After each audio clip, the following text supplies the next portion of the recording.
Ingat saya start lah. Assalamualaikum warahmatullahi wabarakatuh. Waalaikumsalam. Bismillahirrahmanirrahim. Innal hamdalillah nahmaduhu wa nasta'inuhu wa nastaghfiruh wa na'udzu billahi min syururi anfusina wa min sayyiati a'malina may yahdihillahu fala mudilla lah wa may yudlil fala hadiyalah wa asyhadu an la ilaha illallah wahdahu la syarikalah wa asyhadu anna Muhammadan abduhu wa rasuluh. Segala puji hanya bagi Allah, kami memujinya, memohon pertolongan dan ampunan kepadanya. Kami berlindung kepada Allah dari kejahatan diri kami dan teruknya amal perbuatan kami. Barang siapa yang Allah beri petunjuk, maka tidak ada yang dapat menyesatkannya, dan barang siapa yang Allah sesatkan, maka tidak ada yang dapat memberinya petunjuk. Saya bersaksi bahawa tiada ilah yang berhak diibadahi dengan benar kecuali Allah semata. Tidak ada sekutu baginya, dan saya bersaksi bahawa Nabi Muhammad SAW adalah hamba dan Rasulnya. Ya ayyuhallazina amanu taqullaha haqqa tuqatihi wa la tamutunna illa wa antum muslimun. Wahai orang-orang yang beriman, bertakwalah kepada Allah sebenar-benar takwa kepadanya, dan janganlah kamu mati kecuali dalam keadaan Muslim. Surah Ali Imran ayat 102. Ya ayyuhan nasu taqu rabbakumul ladzi khalaqakum min nafsin wahidatin wa khalaqa minha zawjaha wa batha minhuma rijalan katsiran wa nisaa'a. Wattaqullaha alladzi tasaaluna bihi wal arham innallaha kana 'alaikum raqiba. Wahai manusia, bertakwalah kepada Rabbmu yang telah menciptakan kamu dari diri yang satu, yakni Nabi Adam. Dan Allah menciptakan pasangan, yakni daripada Hawa, dari dirinya. Dan dari keduanya Allah memperkembangbiakkan laki-laki dan perempuan yang banyak. Bertakwalah kepada Allah yang dengan namanya kamu saling meminta, dan peliharalah hubungan kekeluargaan. Sesungguhnya Allah selalu menjaga dan mengawasimu. Ya ayyuhallazina amanu taqullaha wa qulu qawlan sadida yuslih lakum a'malakum wa yaghfir lakum dhunubakum wa may yuti'illaha wa rasulahu faqad faza fawzan 'azima. Para orang yang beriman, bertakwalah kamu kepada Allah dan ucapkanlah perkataan yang benar. Nescaya Allah akan perbaiki amal-amalmu dan mengampuni dosa-dosamu. Dan barang siapa mentaati Allah dan Rasulnya, maka sungguh dia menang dengan kemenangan yang agung.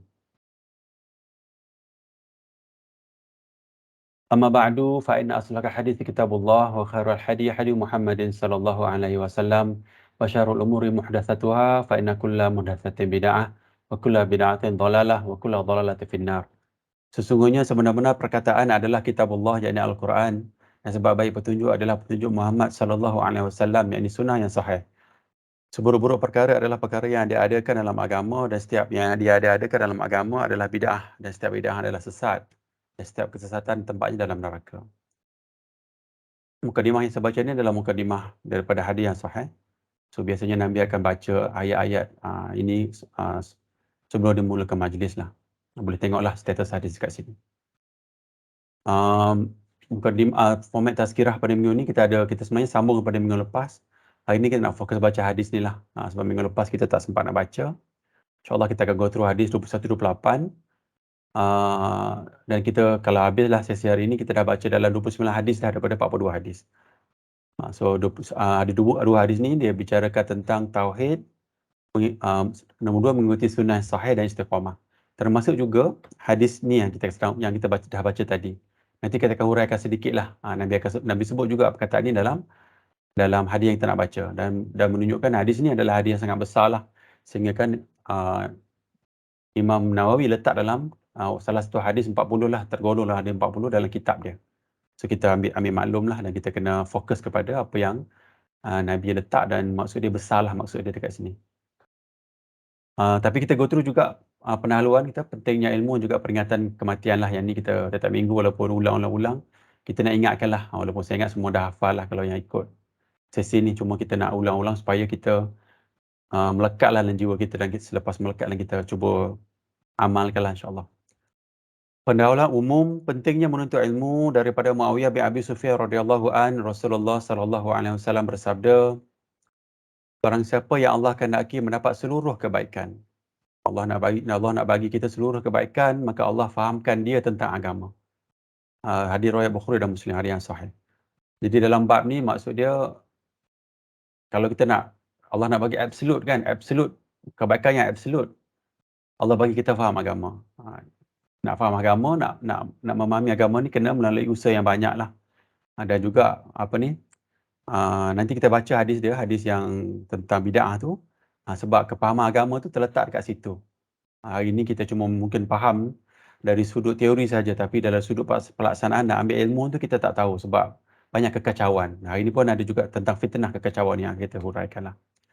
Nombor 2, anjuran berdakwah daripada Sahal bin Sa'ad radhiyallahu an, bahwasanya Rasulullah sallallahu alaihi wasallam bersabda kepada Ali radhiyallahu an, demi Allah, sekiranya Allah memberikan hidayah kepada seseorang melalui dirimu, itu lebih baik bagimu dari memperoleh unta merah.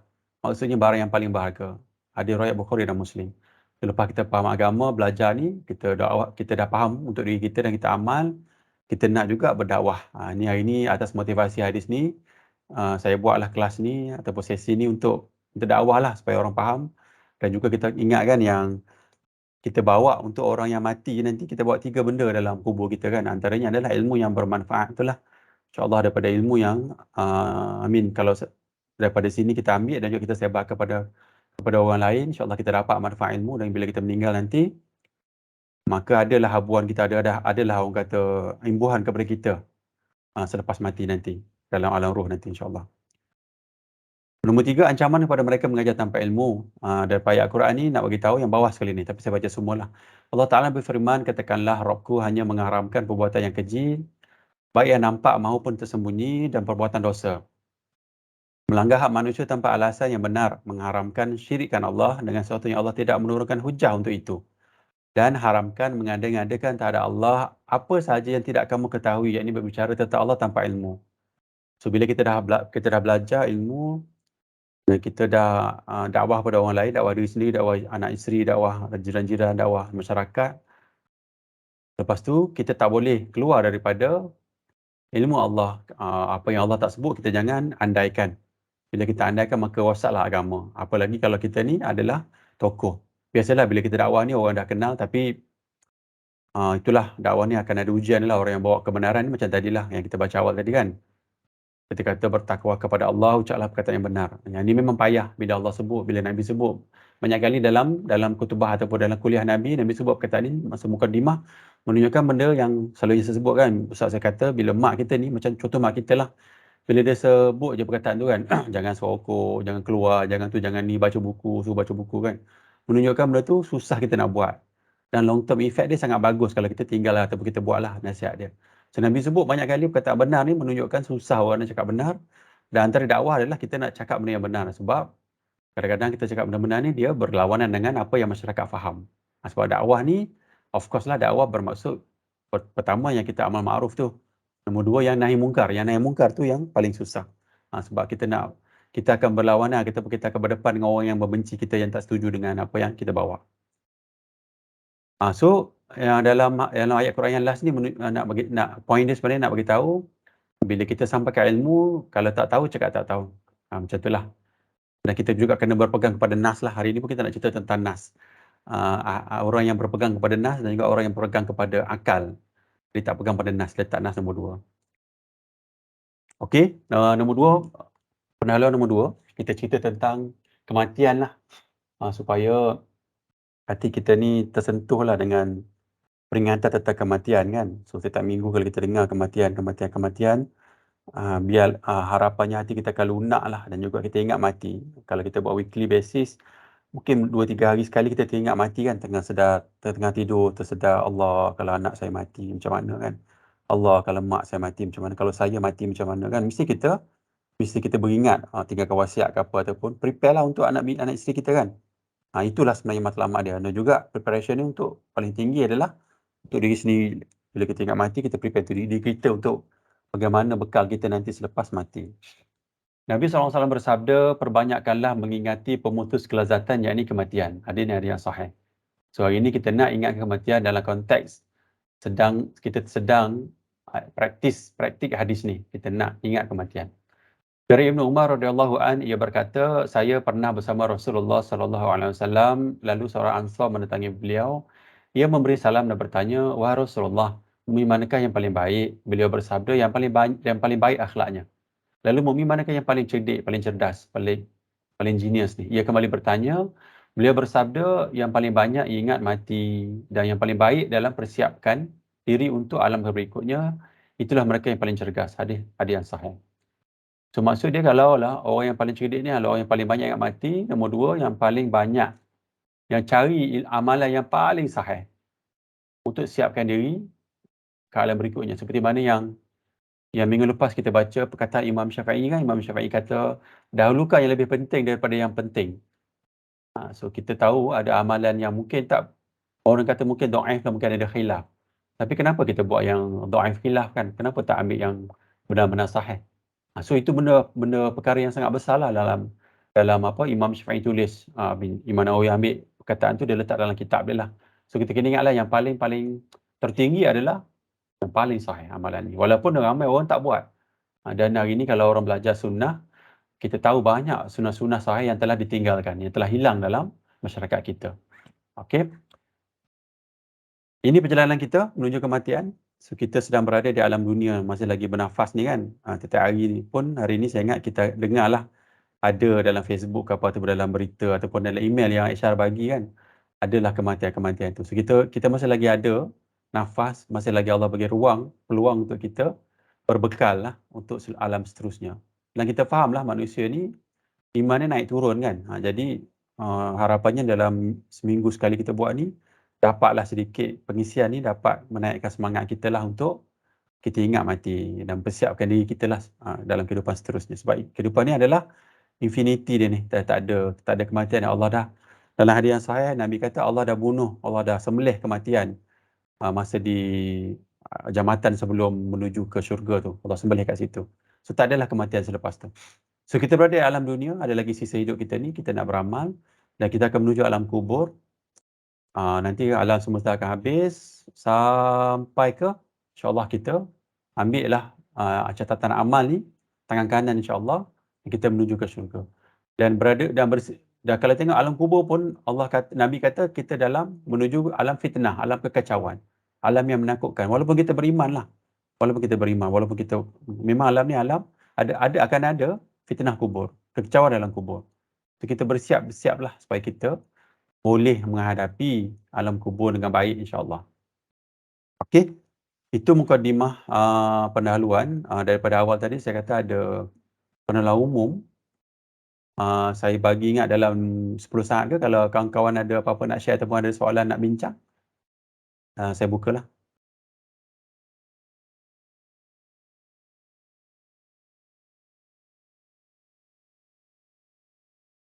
Okay, kalau tak ada, kita masuk terus sebab laju sikit, ada 16 minit je kita buat introduction.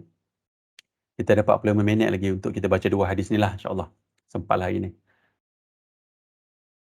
Okey, hadis ni kita sedang baca hadis 40 Imam Nawawi. Ada dalam 43 hadis. Ada dalam 43 hadis ni. 42 hadis yang diletakkan dalam kitab Imam Nawawi. So setakat hari ni, yang hijau ni kita dah baca, yang birunya belum lagi. So yang oranye ni hari ni kita akan baca. So kita akan baca dua hadis hari ni. Hadis 21 ni tauhid dan istiqamah, dan juga 28 ni berpegang pada sunnah yang sahih. Cuma yang dalam ni kalau tengok search dalam internet tak adalah, ini saya letak sendiri. Daripada intipati maksud tu saya sendiri letak dalam tu. Yang awal ni nanti kita baca dah last nanti. Sebab ini orang dah tahu, cuma dia agak berat lah. Dan ada juga beberapa hadis yang saya ingat macam ni, nombor 8 ni rasanya dia sangat-sangat heavy lah. Kalau kita baca nombor 8 ni awal-awal ni rasanya macam nampak negatif agama. Sebab ada cerita tentang boleh bunuh orang yang tidak mengucap kalimah syahadah lah. Tapi sebenarnya konteks dia lain lah. Nabi sebut masa ada konteks dia. Cuma kemudianlah kita baca.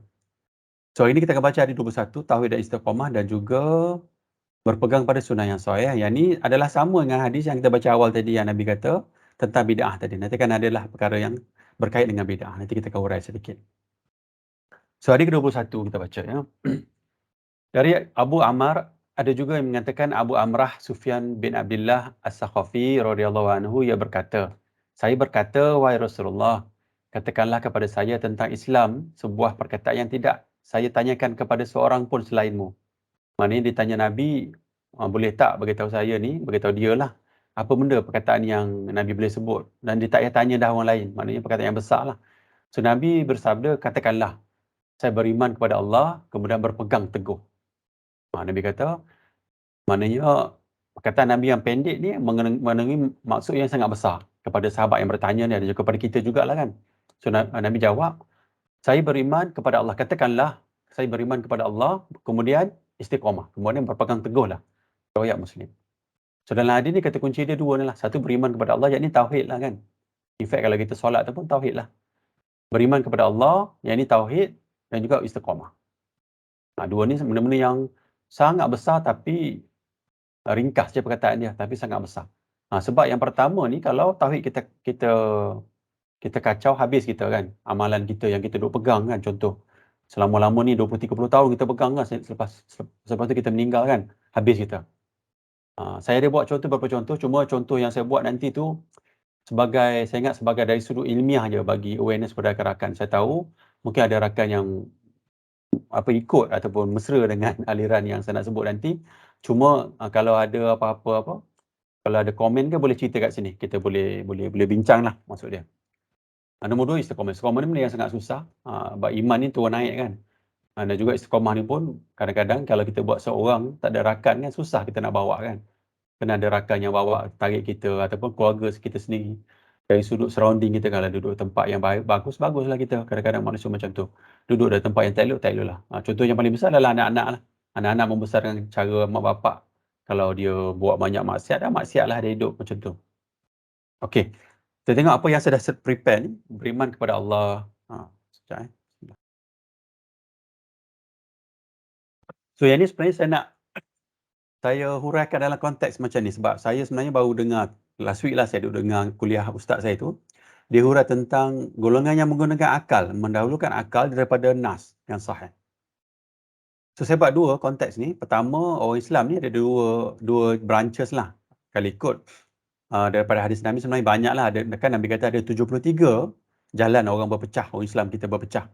Tetapi satu je yang masuk syurga. Yang mengikuti inilah sahabat Nabi. Nabi kata macam tu. Cuma saya letak dua lah. Satu golongan yang mengikuti akal, satu golongan yang mendahulukan nas. So dalam chart yang saya buat ni, orang Islam ni kita bahagikan dalam golongan satu ni, golongan yang guna akal dulu. Ni nanti saya relatekan dengan tauhid lah. Sebab dia memang directly related dengan tauhid. Golongan pertama ni dia gunakan akal, baru dia bagi nas. Lepas tu termasuk dalam dua bab ni lah. Bab akidah dan juga bab fiqh. Nombor 2 ni orang yang gunakan nas. Lepas tu bawa akal. Akal dipimpin oleh nas. Macam tu. Yang ni tak. Yang ni akal dulu. Akal memimpin nas. Kalau Quran kata perkataan yang akal dia tak boleh terima, ataupun akal guru-guru dia, ataupun akal orang yang dia kata ulama'-ulama', whatever lah, dia letak nama ulama' besar, tapi akal ulama' dia tak boleh terima, dia ubah maksud nas. Cuma sebagai mukadimah saya nak sebut, golongan, sebab ni bab tauhid kan, dalam hadis ni kata saya beriman kepada Allah ni, bab tauhid ni sangat bahaya bila kita menggunakan akal, mendahulukan akal daripada nas. Sebab bila kita ubah nas, boleh jadi kufur kita. Katalah ayat Quran kata ABC, kita ubah maksud dia. Dan dia jadi hukum yang lain. Bila ubah, jadilah yang tadi, yang saya sebut tentang pendahuluan tadi kan, yang ni mengada-ngadakan tak ada Allah, apa saja yang kamu tidak ketahui tanpa ilmu. Tanpa ilmu ni, mana ilmu daripada ada yang sahih juga. Bukannya ilmu daripada ilham dia, daripada akal dia. Sebab nanti saya cerita tentang akal lah, apa kelemahan-kelemahan akal. So kena ingat, orang yang beriman ni dia dahulukan nas daripada akal dia. Kita kena ingat lah. So kalau tengok pada carta ni, yang nombor 2 ni adalah golongan yang kita nak ikut. So ulang lagi lah, yang nombor 2 ni adalah golongan yang kita nak ikut. Hari ni kemungkinan saya pun dulu sebelum faham ni memang saya ikut yang pertama je kan. Kita dengar orang kata, kita ambil je tanpa kita tengok nas sebenarnya. Hadis lantaklah tak tengok pun. Kita tengok apa yang orang cakap depan kita je. Dan dulu pun saya memang ikut kelas-kelas tasawuf yang pelik-pelik ni pun. Yang bila saya ikut kelas dia, saya tengok guru dia pun memang muka jernih, tenang nampak. Baguslah nampak orang. Tapi bila dia baca kitab-kitab, baca konten kitab tu, saya belik-belik saya kata, ini pahaman wahdatul wujud. Saya pernah ikut kelas dekat, ada saya pergi di Cameron Highland itu. Saya pergi surau dia, tengok ustaz tu mengajar, saya masuk sekali. Rupanya kitab yang dia bawa tu adalah kitab yang diharamkan, difatwakan haram. Dan masa awal dulu pun, sebelum saya kenal ni pun, Saya pernah ikutlah kelas-kelas yang cerita tentang tarikat, syariat, makrifat semua ni kan. Saya ingat amalan-amalan macam tu, konsep-konsep tu adalah konsep yang lebih tinggi lah. Maksud dia orang ni, yang akal ni, dia faham, dia faham manusia ni ada dua peringkat. Pertama orang awam, satu lagi orang yang ahli ilmu. So ahli ilmu ni golongan tadi, yang pelik-pelik tadi tu. Sebab orang awam macam kita tak ada nak faham, dia kata konsep dia macam tu. So dia katalah ada orang dah tak ada dah, yang di dalam syariat Nabi dah terkeluar dah, sebab dia duduk dalam makrifat, dah ada level-level. Bila saya kaji, rupa-rupanya mereka ni adalah golongan yang menggunakan akal, dan mereka ni terpengaruh dengan yang Socrates, ahli filosofi zaman-zaman dulu tu, yang mana aliran ni, pemikiran ni telah masuk kepada agama Islam, kepada agama Kristian, kepada agama Yahudi, kepada agama Buddha, semua masuk. So dia kacau semua agama. Cuma hari ni sebagai awareness saya nak tunjuklah yang ni. Sebab dalam hadis Nabi pun Nabi sebut yang 33 jalan tu kan. 73 jalan orang Islam ni akan berpecah. Satu saja yang masuk syurga. Golongan yang mana? Golongan yang meletakkan nas lah daripada akal.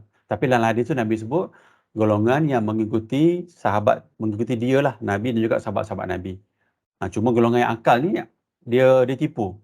Dia akan cakap dia memang ambil daripada sahabat Nabi Abu Bakar Siddiq. Dia akan guna nama-nama sahabat. Sayyidina Ali, dia akan sebut nama sahabat. Tapi kalau ikut daripada factual dia, mesti rosak dia punya sanad-sanad dia. Okey. So kita baca ayat Quran ni, Allah kata, Allah Ta'ala berfirman, dan ta'alah kepada Allah dan ta'alah kepada Rasul. Jika kamu berpaling, maka sesungguhnya kewajipan Rasul kami hanya menyampaikan amanah Allah dengan terang. So point dia dalam ayat Quran ni nak sebut kita kena taat Allah dan Rasul. Bukan akal. Taat Allah dan Rasul.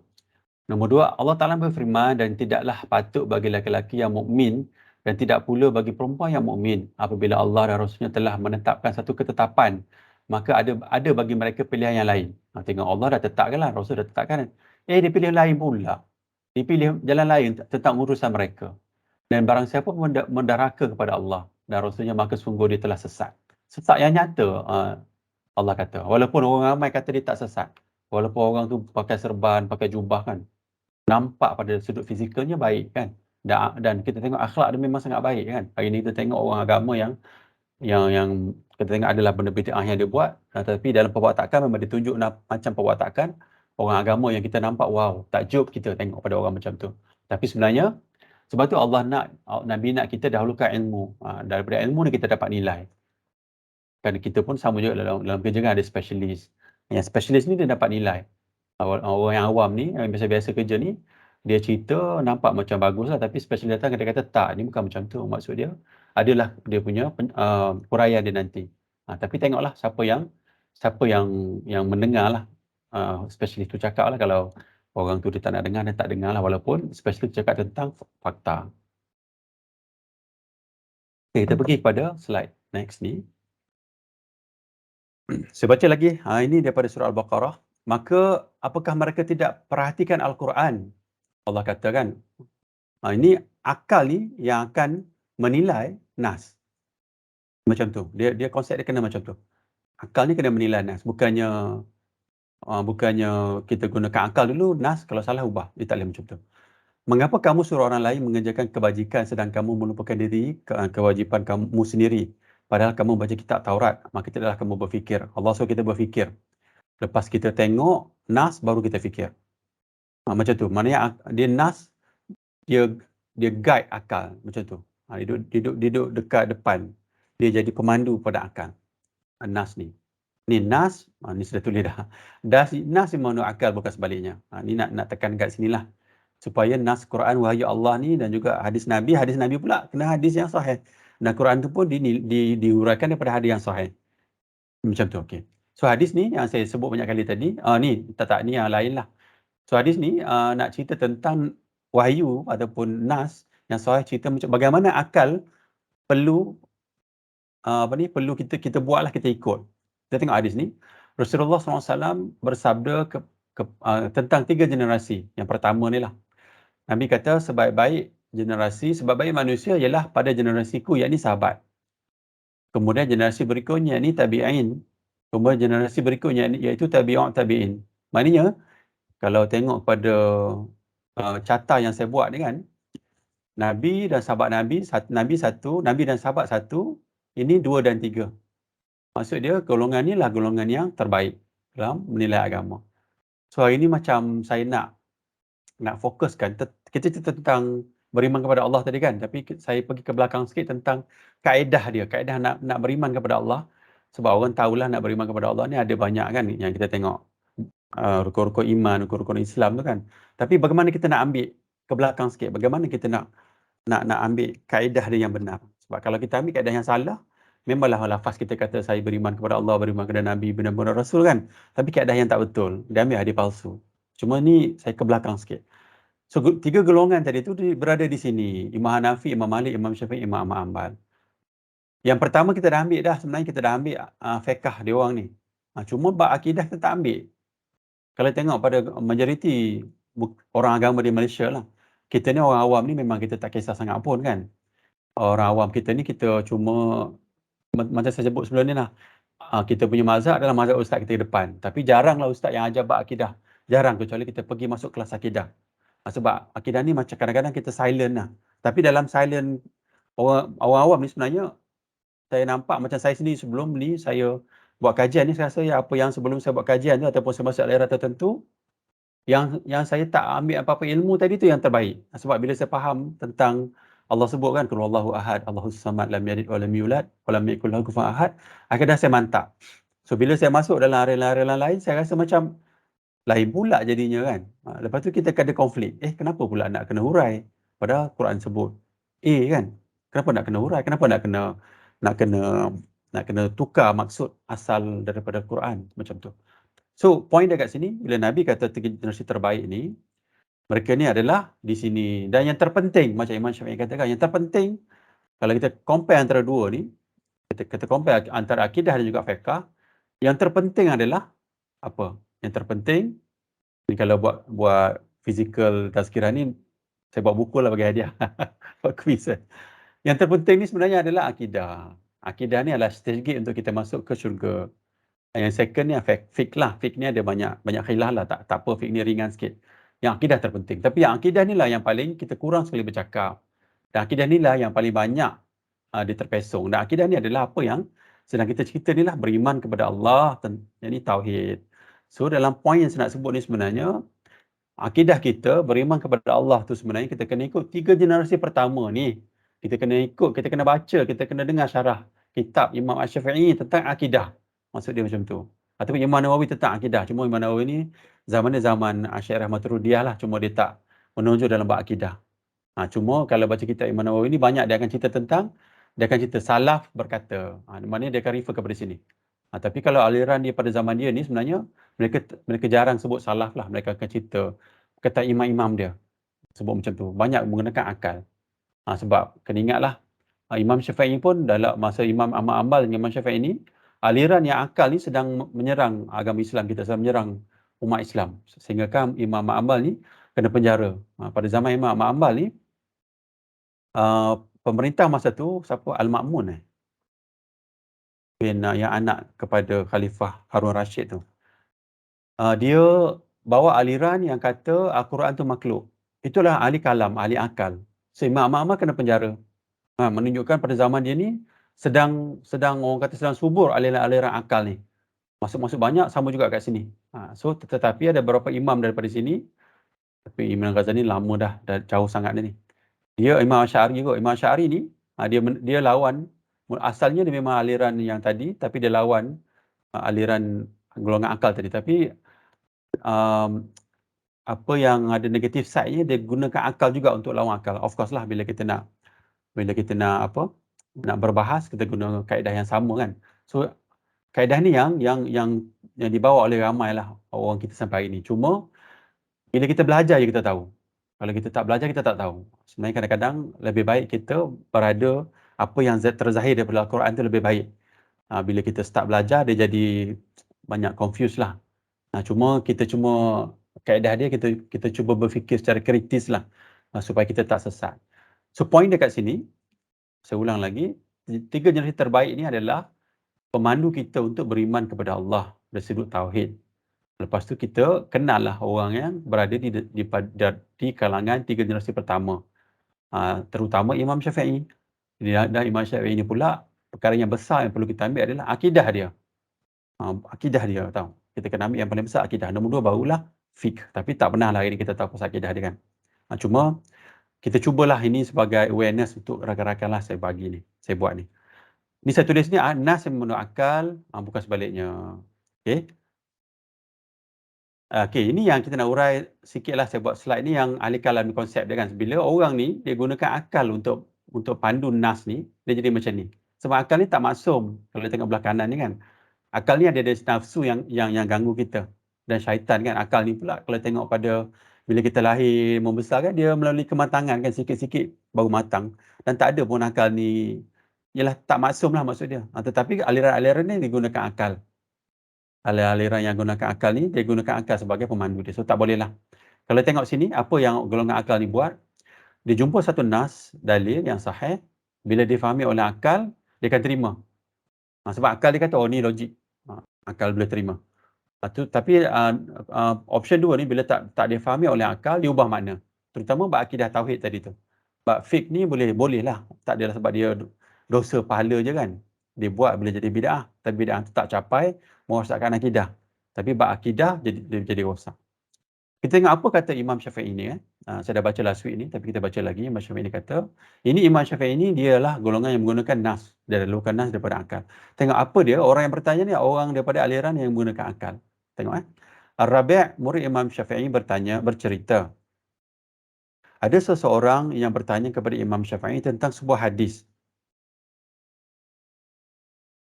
Kemudian setelah dijawab, orang itu bertanya, lalu bagaimana pendapatmu? Maka gementar dan marahlah Imam Syafi'i.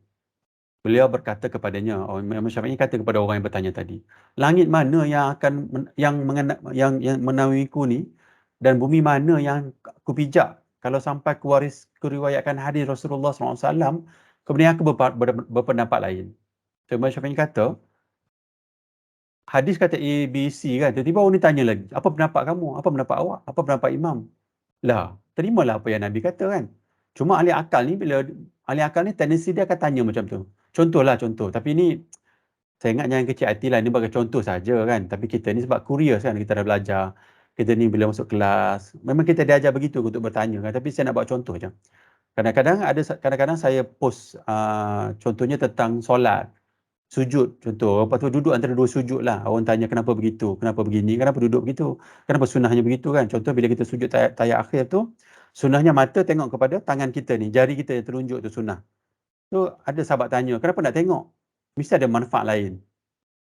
Saya jawab lah, tak, kenapa nak tengok? Sebab Nabi suruh tengok. Sebab Nabi tengok. Kan memahami nas, akal tu dia terima yang mana bila Nabi buat, itu adalah benda yang paling tinggi kedudukannya kan. Itu kalau nas ataupun akal, nas yang memandu akal lah maksud dia. Tapi kalau kita macam biasa-biasa ni ikut akal, dia kata mesti ada manfaat lain ni tengok. Dia pun start nak hurai. Tapi sebenarnya benda-benda yang kita tak tahu ni, kita tanya orang paling cerdik yang paling tahu lah, Nabi yang paling tahu kan. So bila Nabi buat, so akal kita ni, bila akal yang matang ni, dia tunduk kepada nas. Sebab akal tak boleh nak faham dah apa yang Nabi buat. Benda yang logik akal tak boleh terima kan. Tapi kita terimalah apa yang Allah dan Rasul buat. So itu sebenarnya kita nak biarlah akal ni nombor 2 lah, nas nombor 1. So tengok pada contoh Imam Syafi'i, pada zaman Imam Syafi'i dah ada orang macam ni. Dan juga samalah pada zaman Umar Al-Khattab pun ada. Ada yang sirah Umar Al-Khattab yang orang bertanya tentang yang mutasyabihat ni, yang tentang sifat Allah ni. Apa yang Umar buat, dia ketuk, dia pukul orang tu. Sebab bertanya sifat-sifat Allah, sebab zahirnya, saya ingat ada kot lepas ni, yang Imam Syafi'i sebut ni. Zahirnya adalah apa yang kita ikut, apa yang Nabi kata, apa yang sahabat kata lah. Itu adalah orang yang mengikuti nas. Okey, kita pergi pada perkataan Imam Syafi'i ni. Cuma sebelum saya baca ni, saya nak ulang balik pada apa yang sedang kita bincang. Kita ni sedang bincang tentang hadis ni, ada 21 ni, dalam topik yang ni, yang Nabi sebut, perkataan sedikit ni, yang sahabat bertanya ni, beriman kepada Allah, dan saya nak fokus kepada tauhid. Kerana beriman kepada Allah ni, kita dah tahu dah ada rukun iman kan. Cuma kaedah dia, takut kita silap. Sebab hari ni bila kita kata beriman kepada Allah, kita faham dah, tapi amalan kita ikut orang ramai lah, kita ikut ustaz kita. Tanpa kita tahu ini sahih ke tak kan. Ini boleh ke tak? Tiba-tiba orang datang kata minta boleh sujud kepada roh, kita ikut. Itu yang ekstrim. Tapi yang tak ekstrim mungkin dia kata boleh minta berkat orang sudah mati, contohlah. Macam tu, benda yang tauhid ni. Kan boleh minta tolong kepada Nabi. Nabi dah meninggal lah kan. Ada lagu nasyid kan yang kata tolonglah wahai Rasulullah, tolonglah wahai Ali. Itu semua benda-benda yang menuju kepada syirik. Walaupun orang tu kata, oh tak, memang Allah yang bagi, kita tak minta dengan Saudara Ali, kita tak minta dengan Nabi. Kita cuma ambil keberkatan dia orang. Itu dalam konteks menuju syirik. Sebab agama ni konsep dia, benda-benda yang gaib, meminta pertolongan hanya kepada Allah. Kan kita baca dah surah Al-Baqarah, surah Al-Fatihah kan. Yang tu yang paling patut kita ikut. Tapi yang tu yang tak pernah dengar pun kalau saya pergi kat mana-mana tazkirah ataupun ni pun tak pernah sebut.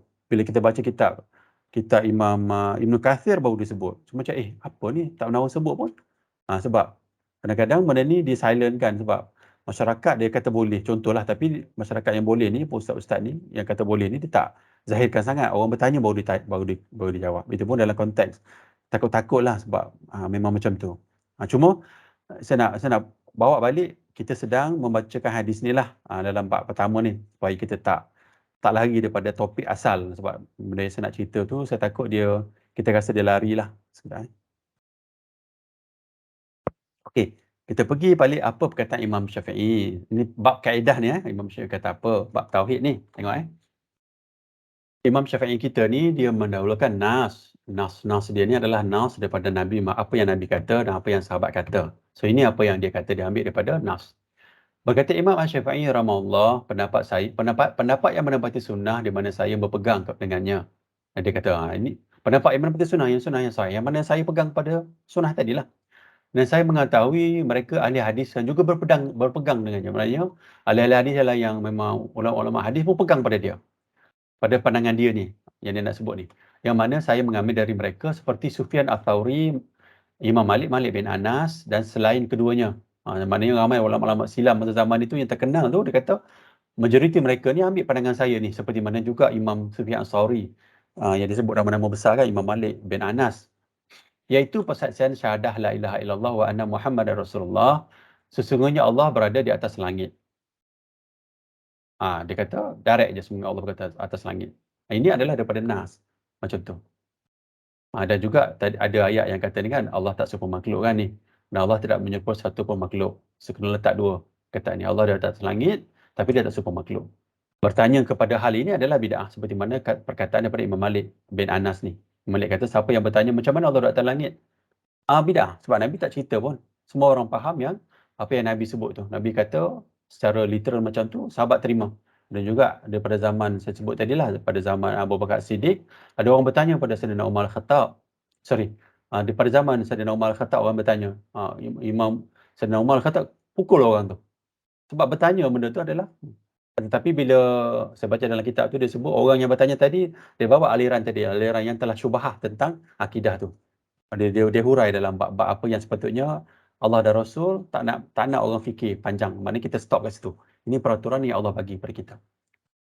Dari Abu Mutai'in Al-Hakam bin Abdullah bin Al-Baqi, pemilik kitab Al-Fiqh Akbar, bila berkata, saya bertanya pada Abu Hanifah mengenai perkataan seorang yang bertanya, saya tidak mengetahui di manakah Rabbku. Orang ni kata, orang jumpa Imam Hanafi ni, ini Imam Hanafi.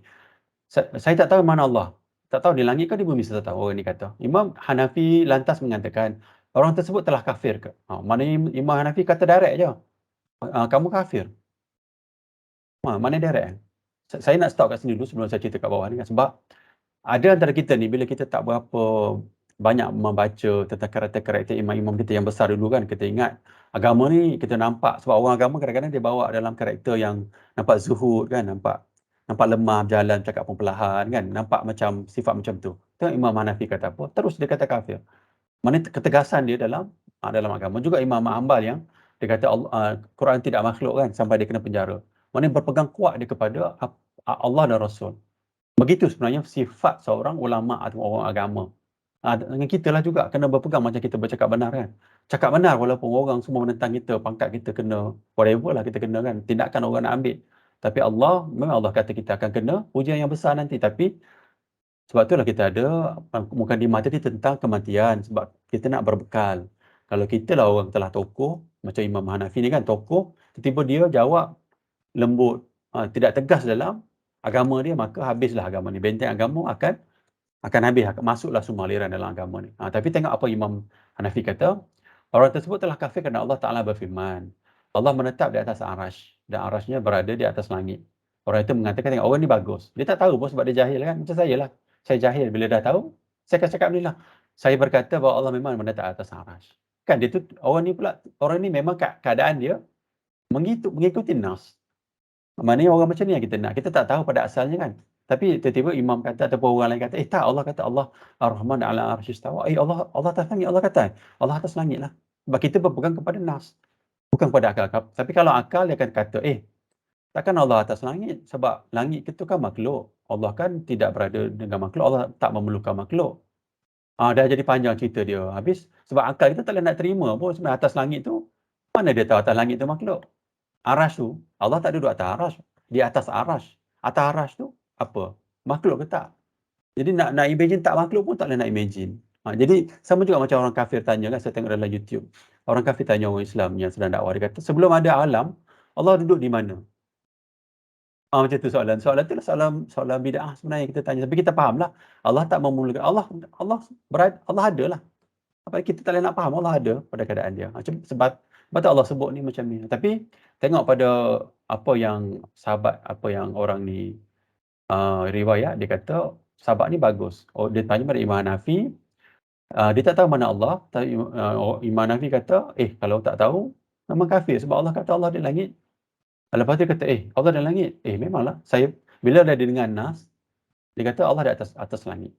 Bagus dia kata macam tu. So kita nak seperti orang yang bertanya ni, kita ni tahu kita jahil. Kita nak bila orang beritahu fakta, factual daripada hadis yang sahih, daripada Quran, kita ikutlah. Daripada kita guna akal kita. Sebab akal ni, orang ahli akal ni, dia akan guna logik akal dia. Logik akal dia tu, akal kita akan tendensi untuk kita ikut besar. Sebab logik. Itu senang sebutlah sebenarnya sembangan Cik Khair kot dulu. Sebab, saya ulang lagi, bila dia cerita tentang hujah dia melalui logik akal dia, akal kita tendensi, akal kita akan ikut. Sebab logik. Sebab dia guna akal. Sebab memang bidang akal. Sebab tu syaitan dengan tadilah yang saya sebut yang akal tidak maksum tu kan, ada syaitan, ada kematangan akal tu. Sebab tu kita kena ikut nas. Nas ni yang kena didahulukan bila orang sebut tentang nas. Bawah ni. Kita kena ikutlah insyaAllah. Ini saya tulis kat bawah ni mengikuti nas, ikut apa yang Nabi SAW seperti pandangan Imam Mazhab. Ini adalah bab akidah, dalam bab tauhid tadi. Ini saya nak cerita tentang kaedah lah. Okey, slide seterusnya, ada yang berapa minit lagi. Daripada Abdullah bin Ahmad bin Hanbal, anak Imam Hanbal, ketika membantah pahaman Jamiah, beliau mengatakan bahawa Imam Ahmad mengatakan dari Syariah bin Abu Nu'man daripada Abdullah bin Nafi', ia berkata Imam Malik bin Anas mengatakan, ni anak Imam Hanbal cerita tentang Imam Malik. Imam Malik ni kata, Allah berada di atas langit sedangkan ilmunya berada di mana-mana. Segala sesuatu tidaklah terlepas dari ilmunya. Menunjukkan dia mengikuti nas, apa yang Allah sebut. Diriwayatkan daripada Yusuf bin Musa al-Ghadadi, beliau berkata, Imam Ahmad bin Hanbal pernah ditanyakan, apakah Allah Azza wa Jalla berada di atas langit ketujuh, di atas arasnya, terpisah dari makhluknya. Ini dikatakan, Allah berada di atas aras, terpisah dari makhluknya. Ini betul. Sedang kemampuannya, ilmunya di setiap tempat di mana-mana. Imam Ahmad menjawab, betul sekali. Allah berada di atas arasnya, setiap tempat tidaklah terlepas dari ilmunya. Ini benda yang betul lah. Inilah akidah yang patut kita pegang.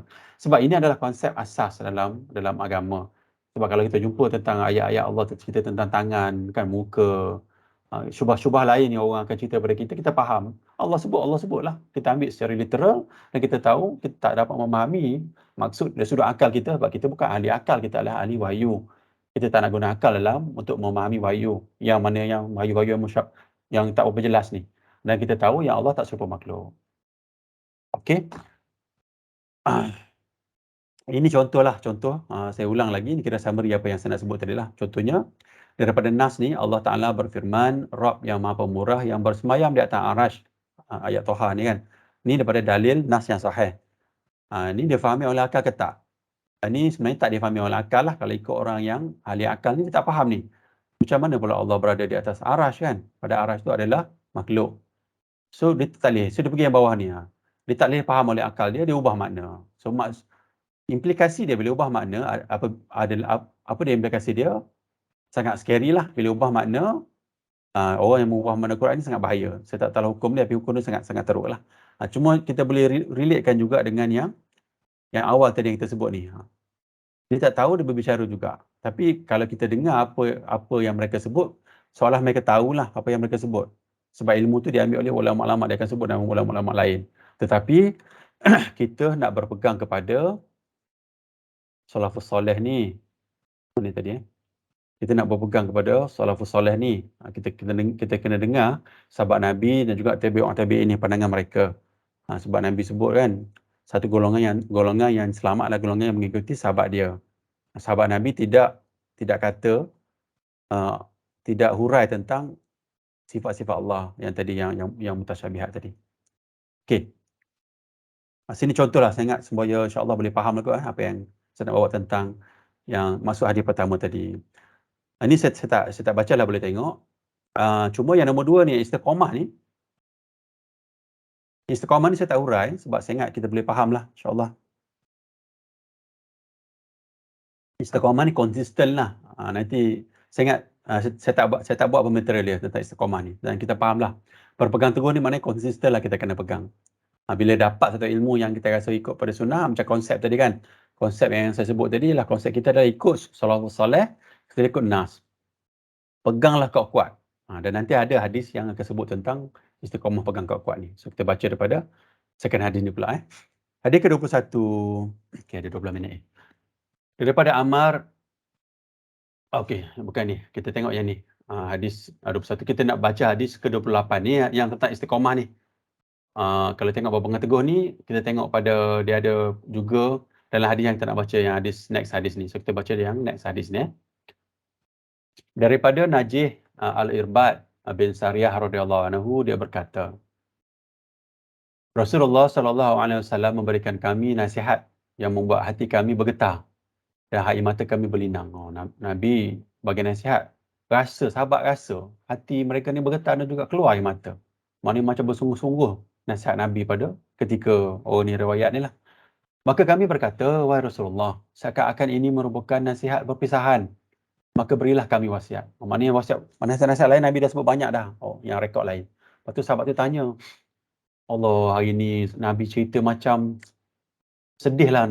Sahabat kata, ya Allah, beratnya hari ni punya wasiat ataupun intonasi Nabi tu kan, sangat-sangat emosi kan. Sahabat dengar pun sahabat rasa macam dapat rasa feel tu. So sahabat tanyalah, macam Nabi ni cerita nak berpisah kita ni kan, bagilah wasiat, wahai Rasulullah, macam tu lah. Kalau dalam bahasa kita lah kan. Rasulullah SAW bersabda, ni Nabi beritahu, ni hadis yang kita nak baca ni.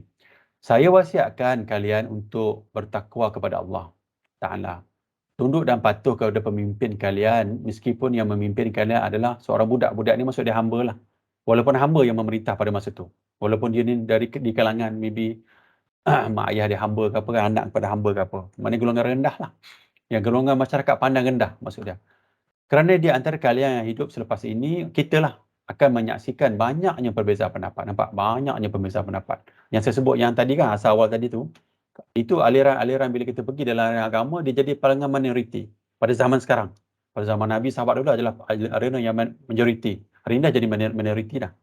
So kena ingat, banyak pandangan pendapat. Hendaklah kalian berpegang teguh kepada ajaranku. Ingat Nabi kata, berpegang kepada ajaran Nabi yang sahih tau, kena ingat. Bila Rasulullah sebut, hadis sebut, mesti yang sahih. Jangan ambil yang dhaif. Yang dhaif ni bukan daripada Nabi. Yang dhaif yang palsu bukan daripada Nabi. Sebab tu dalam ulama tetapkan cara kaedah untuk kita riwayatkan hadis ni. Kalau yang dhaif boleh cerita tapi kena sebut. Hadis ni tak sahih. Tetapi ada hadis sahih lain yang cerita benda yang sama, cuma kita nak ambil manfaat. Contoh. Boleh. Macam tu. Dan juga hadis tu tak boleh terlampau dhaif. Maksudnya macam tu. Kena ambil yang saya dulu. Seperti kata Imam Syafi'i kan. Imam Syafi'i kata ambil yang paling penting. Yang penting, tapi yang paling penting dulu.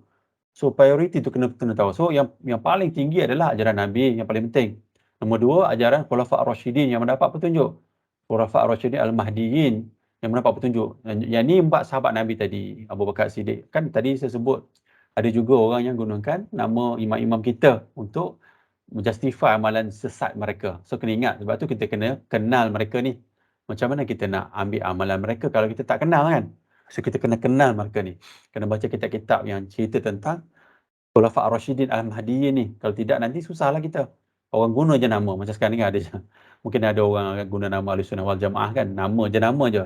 Orang ingat betul tengok masuk dalam tu macam-macam tarikat, macam yang sesat pun ada. Yang mereka pertahankan. Dalam slide ni ada. Tapi ada 8 minit lagi. Kalau sempat lah. Jadi Nabi kata lagi gigitlah. Ni yang kata berpegang teguh ni. Gigitlah, genggamlah dengan kuat, dengan geraham. Mana kau kena pegang kuat-kuat ni benda ni. Berpegang teguh, kena istiqamah ni. Istiqamah ni maksud lain. Tapi berpegang teguh ni maknanya kena pegang kuat hati maksud dia. Macam yang awal ni Nabi kata iman ni kan, beriman kepada Allah. Jalan-jalan tadi saya sebut yang tentang 3 generasi pertama tadi tu. Untuk kita ambil bab tauhid ni, pegang betul-betul. Kalau tidak nanti masalah. Dan juga inilah keadaan dia, bagaimana kita nak berpegang, bagaimana kaedah dia adalah berpegang kepada ajaran sahih Nabi. Dan apa yang difahami oleh Khulafa' Ar-Rasyidin. Nabi dah ajar dah 4 orang sahabat dia ni. Mereka buat ni yang paling benar.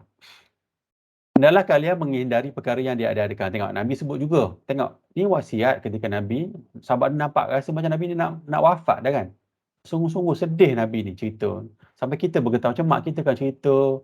Lain macam mak ni cerita. Rasa sedih betul lah. Terasa di hati kita kan mak kita cerita. Mak kita cerita. Kita minta nasihat ni, saya nak buat analogi supaya kita boleh boleh feel lah kalau sebut Nabi ni benda yang Nabi dah meninggal kan, kita tak nampak. Kalau kita cerita mak kita ni, kita boleh imagine lah, ataupun ayah kita kan, tiba-tiba dia cakap, mari sekejap abah nak beritahu ni. Bila kita dengar tu, Allah, abah ni cerita macam, Allah, tak pernah nak cerita macam ni. Maknanya kesungguhan ketika dia cerita tu, tentang wasiat ataupun tentang apa dia nak sebut, kita dengar lah kan. So apa yang Nabi kata? Selepas tu Nabi kata, hendaklah kalian jauhi perkara yang dia ada-adakan ni, benda agama yang dia ada-adakan ni, yang bukan daripada ada yang sahih ni. Kalian semua, kerana semua perkara bid'ah adalah sesat.